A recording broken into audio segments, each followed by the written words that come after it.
Her husband cheated on her cruelly while their daughter was fighting for her life, and even joined his mistress in calling the little girl a pitiful burden. Driven by this betrayal, the woman would make the cheating pair and their entire families drop to their knees, begging her to spare their loved one's life. It all began with one desperate distress call. Shirley, the woman's young daughter, suffered a sudden febrile convulsion and was critically ill. Weeping frantically, the woman phoned her husband Raymond for help. Yet the man on the other end of the line brushed her off coldly, claiming he had to work overtime to pay the mortgage and telling her to sort things out alone. Distraught, the mother rushed to the hospital clutching her gravely sick child in her arms, only to stumble upon a sight that filled her with burning rage. There stood Raymond, holding another woman's child tenderly, cooing fondly, "Mommy and Daddy are right here with you." The woman broke down completely and confronted him.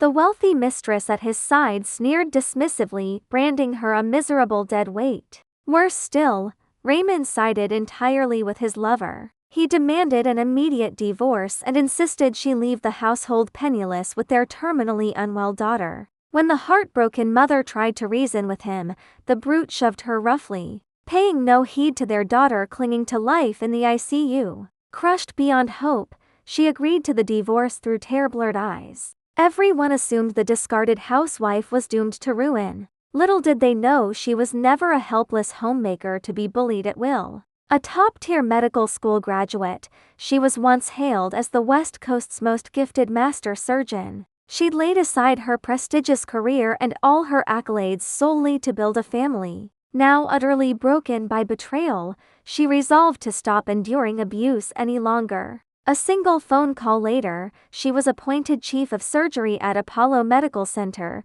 the nation's preeminent medical facility. A living legend in the field, her unprecedented surgical success rate had earned her hands the revered moniker God's right hand. The wheels of fate began to spin relentlessly. On her very first day in office, a patient with a life-threatening aortic aneurysm was rushed in. The operation carried astronomical risks, and she was the only surgeon across the whole of America capable of pulling it off. Irony struck hard.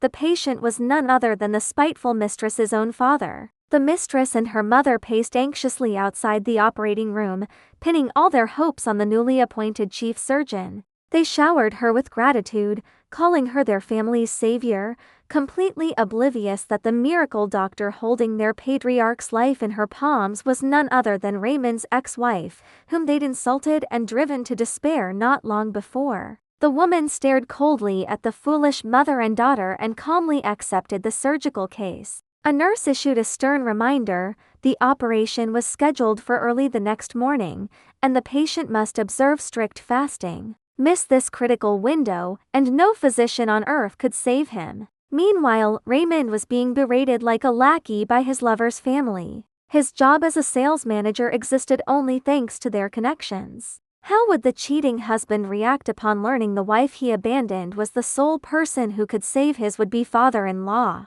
And what call would the surgeon known as God's right hand make the following day on the operating table? Would she spare her tormentors or condemn them to taste the same crushing despair she once endured?